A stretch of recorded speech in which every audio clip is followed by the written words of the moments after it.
Shalom Bapak Ibu Saudara-saudari.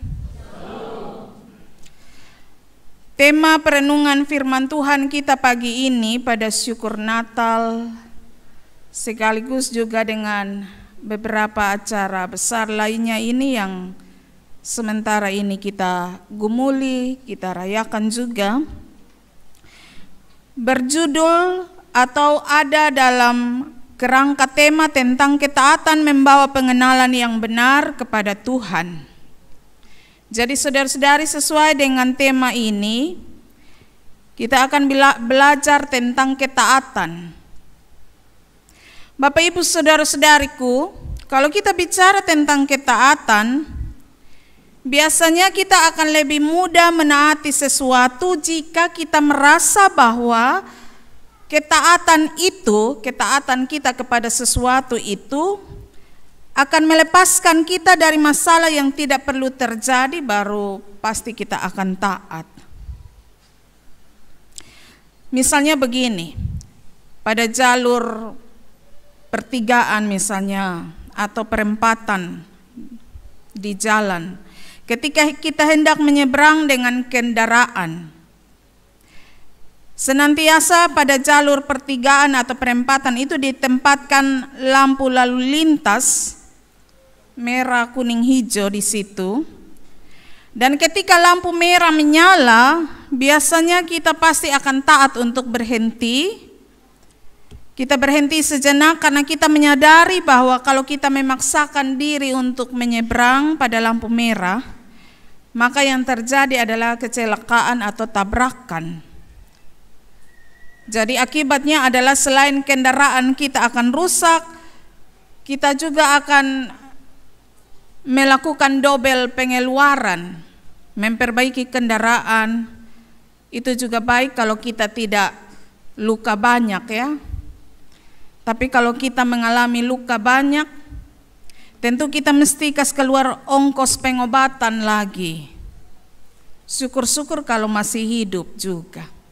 Atau misalnya kalau orang lain yang tabrakan dengan kita, mereka yang ada dalam keadaan mengalami luka banyak, kita lagi yang harus pengeluaran, menanggung ongkos pengobatan, perbaiki kendaraan mereka dan seterusnya. Jadi karena kita sadar bahwa ada resiko besar di balik dari tabrakan itu, maka dengan sendirinya kita pasti akan sadar bahwa lampu merah harus kita taati.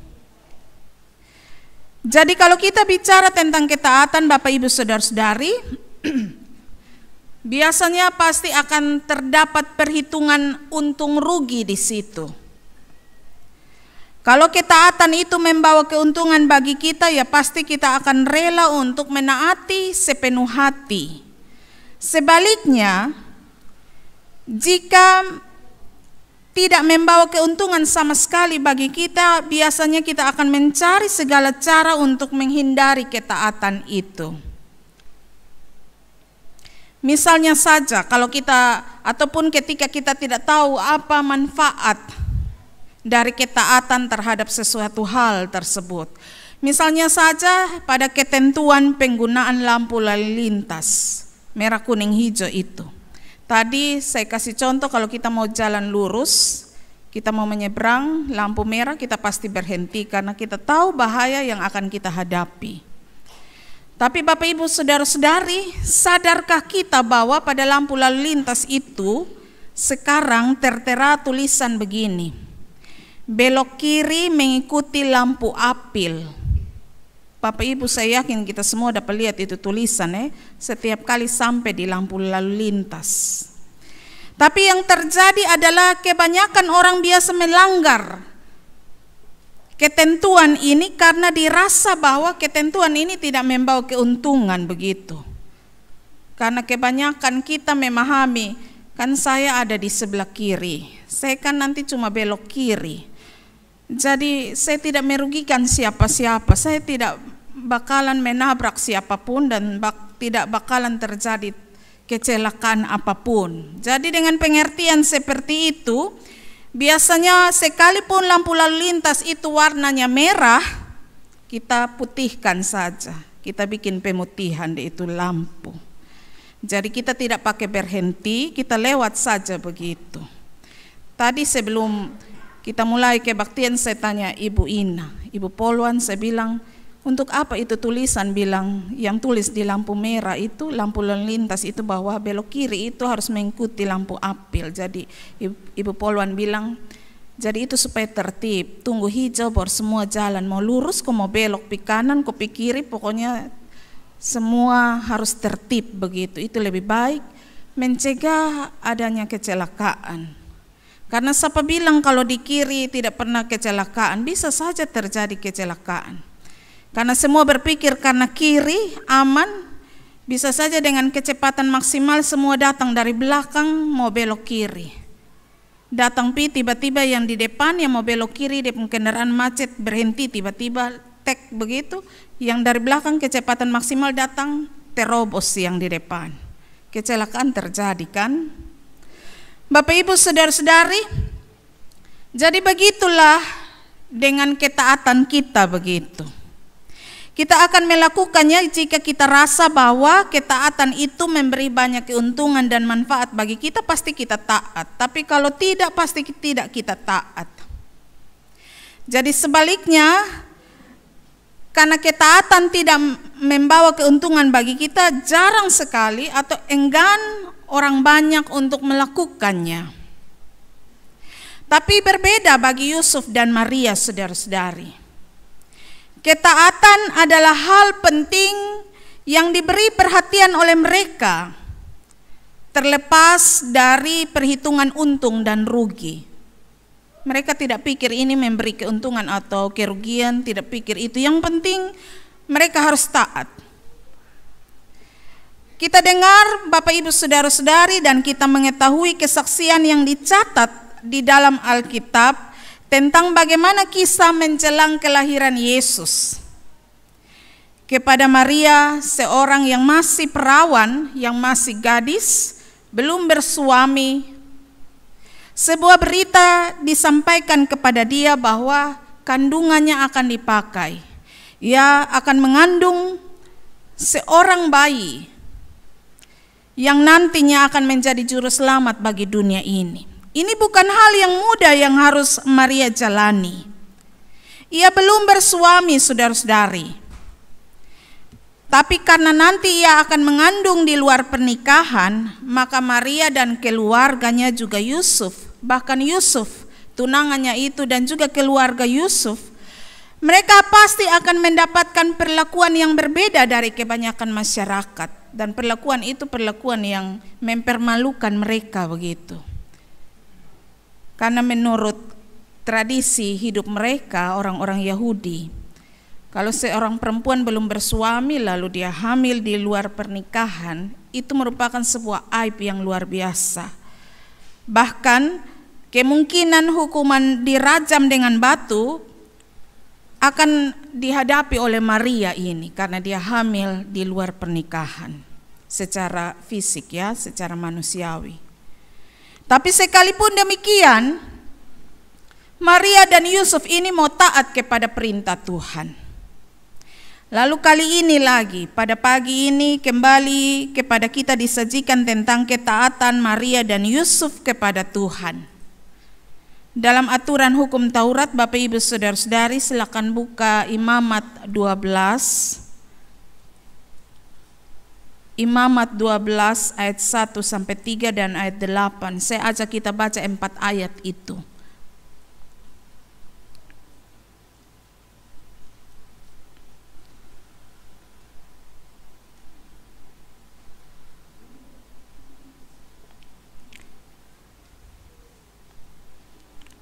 Imamat 12 ayat 1 hingga ayat 3 kita baca, lalu kita baca ayatnya yang ke-8.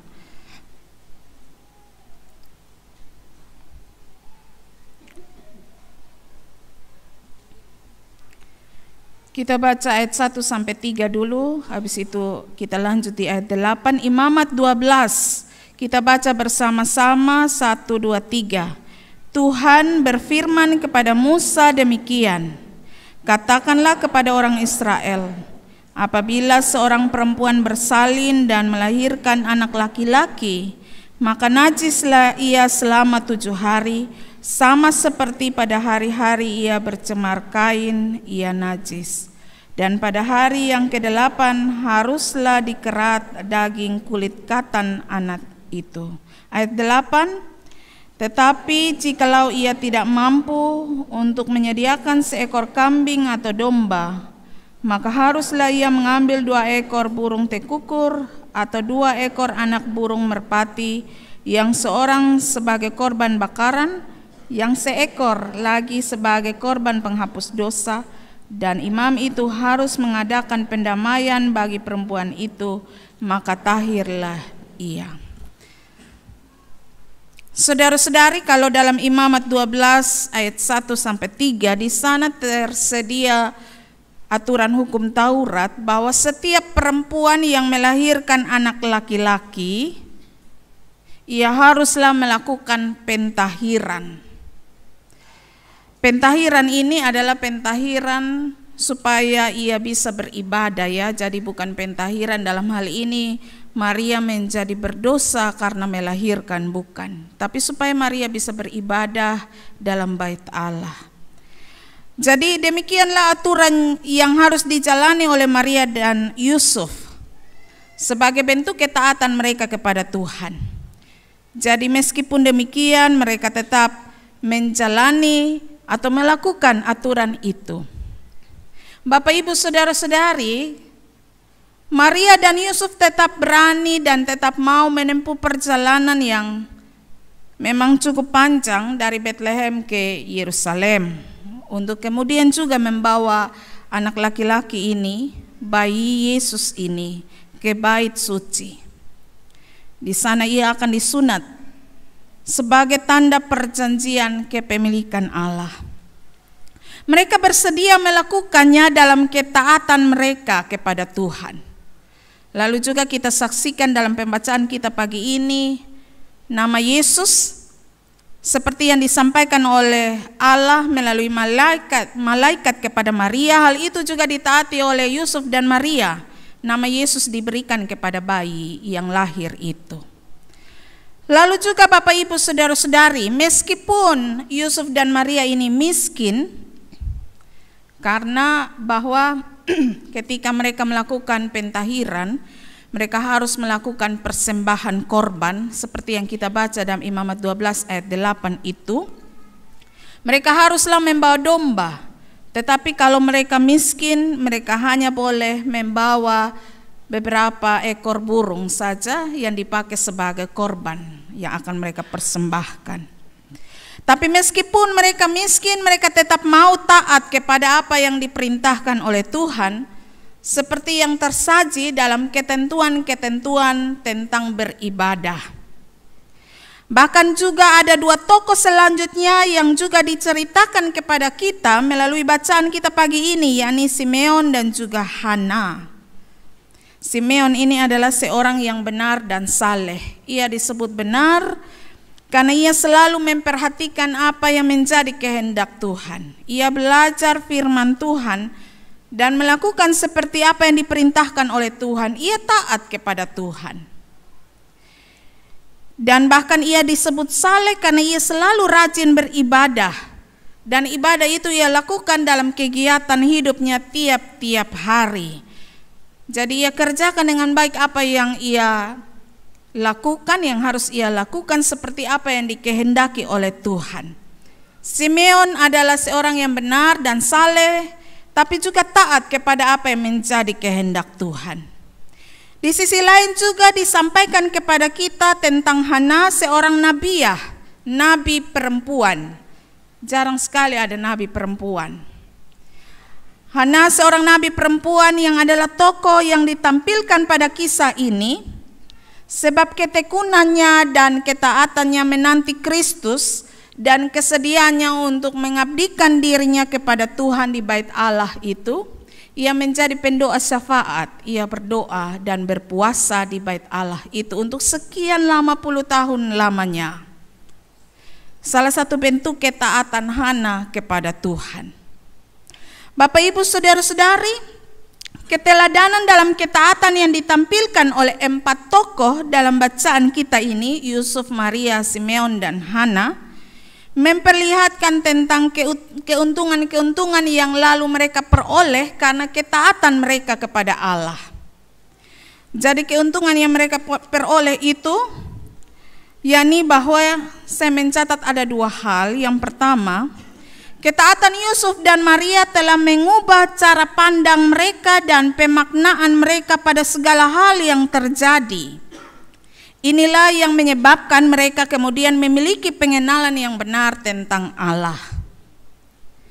Memang bahwa sejak awal ketika pesan Allah ini disampaikan kepada Maria bahwa ia akan mengandung dan ada risiko besar atau aib yang harus ia tanggung dan bahkan konsekuensi berat lainnya sebagai akibat dari dia mengandung di luar pernikahan secara manusiawi, secara jasmani. Tetapi meskipun demikian, meskipun Maria tidak mengerti akan semua rencana Allah yang akan terjadi di masa yang akan datang, dan meskipun Maria tidak tahu seberapa besar kekuatan dan pengorbanan yang harus ia tanggung, yang harus ia relakan demi tanggung bahagian tanggung jawab yang Tuhan berikan bagi dia, tapi ia tetap memberi dirinya bersama dengan Yusuf untuk tetap taat melakukan apa yang diperintahkan oleh Tuhan. Dan hal itu membuat mereka menyadari bahwa mereka ini hanya hamba Tuhan. Kita lihat dalam Lukas 1 ayat 38 itu, Maria kan jawab begini kepada malaikat Tuhan, "Aku ini hamba Tuhan, jadilah padaku seperti apa yang dikehendaki oleh Tuhan." Hal ini menegaskan tentang kepemilikan Tuhan atas diri Maria. Karena itu mereka menyadari benar bahwa mereka hanyalah sarana yang mau dipakai oleh Tuhan sesuka hati Tuhan sebagai yang memiliki mereka. Maka mereka tidak boleh membangkang. Mereka tidak boleh melawan apapun yang menjadi kehendak Tuhan bagi mereka. Dan karena kesadaran akan hal ini, bahwa mereka hanyalah ciptaan Tuhan, maka mereka mengikuti apa yang menjadi perintah Tuhan, yang secara tidak langsung memberi arti bahwa mereka menyerahkan segala kekhawatiran dan ketakutan mereka dalam percaya akan pemeliharaan yang dari Tuhan. Sebaliknya, jika mereka melawan kehendak Tuhan, mereka pasti akan bertemu dengan banyak sekali kesulitan. Tapi saudara-saudari, hal ini tidak berarti pula bahwa kepada orang-orang yang hidup benar dan saleh tidak berarti bahwa mereka sama sekali tidak akan menemui tantangan dan kesulitan dalam hidup ini. Tapi bahwa selalu ada perbedaan pada orang yang percaya pada pemeliharaan Tuhan dan yang tidak percaya ketika mereka bertemu dengan kesulitan-kesulitan ataupun berbagai-bagai tantangan. Orang yang percaya penuh pada pemeliharaan Tuhan, mereka yang senantiasa percaya kepada Tuhan ketika bertemu dengan berbagai kesulitan atau tantangan, mereka pasti senantiasa akan sabar dan tetap berpengharapan. Mereka mengamini dan percaya bahwa ada kado indah Tuhan. Ada kado yang Tuhan siapkan berupa kebahagiaan dan berbagai-bagai sukacita lainnya yang Tuhan sedang bungkus di balik dari tantangan-tantangan atau kesulitan-kesulitan yang mereka hadapi. Karena itu orang-orang yang percaya kepada pemeliharaan Tuhan tidak akan mudah untuk putus asa. Sebaliknya, kalau mereka yang tidak percaya kepada pemeliharaan Tuhan biasanya lebih mudah untuk putus asa, lalu bunuh diri misalnya, atau bahkan juga karena putus asa merusak ketentraman orang lain, mencuri di rumah orang. Itu terjadi juga karena tidak percaya pada pemeliharaan Tuhan, merusak kebahagiaan orang lain, mencelakakan orang lain dan lain sebagainya. Sebagai keuntungan dari ketaatan, yakni bahwa ketaatan Simeon dan Hana kepada Allah telah dihadiahi Allah. Mereka diberi hadiah oleh Allah dengan sebuah kesempatan. Kesempatan itu adalah kesempatan untuk melihat keselamatan Allah yang datang kepada mereka dan bahkan datang di dalam kehidupan ini. Itulah keuntungan dari orang-orang yang senantiasa mau taat kepada Tuhan. Ia menjadi sahabat Allah. Ia melihat rencana dan rahasia-rahasia besar yang dari Allah, baik terhadap kehidupannya secara pribadi, keluarganya, dan juga kehidupan di tengah-tengah dunia ini. Kita semua tentu suka untuk dan mau untuk jadi sahabat Allah. Orang lain belum dapat petunjuk dari Tuhan, kita sudah dapat.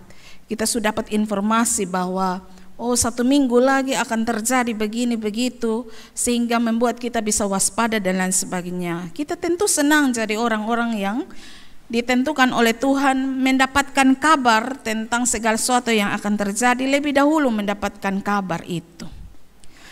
Maka dari kisah ini Bapak Ibu Saudara-saudari, ingatlah supaya yang pertama tentang ketaatan. Ketaatan itu adalah kunci untuk senantiasa mengalami intervensi atau campur tangan yang dari Allah. Misalnya saudara-saudari, ketika Maria mendengar dan mendapatkan kabar yang disampaikan oleh malaikat tentang kehamilan yang akan ia alami, sulit bagi Maria untuk menjelaskan kembali hal itu kepada Yusuf tunangannya. Jadi ketika Maria tidak lagi dapat berkata-kata tentang kehamilannya itu, Allah turun tangan, Allah campur tangan, Allah sendiri yang datang melalui malaikatnya dan menyampaikan kabar itu, menjelaskannya kepada Yusuf, dan Yusuf kemudian menerimanya.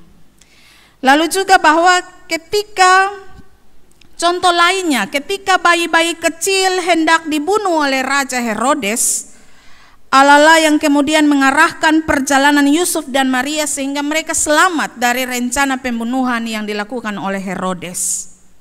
Atau bahagian dari kisah-kisah lainnya dalam perjanjian lama. Salah satu kisah yakni tentang Sadrak, Mesak, dan Abednego itu.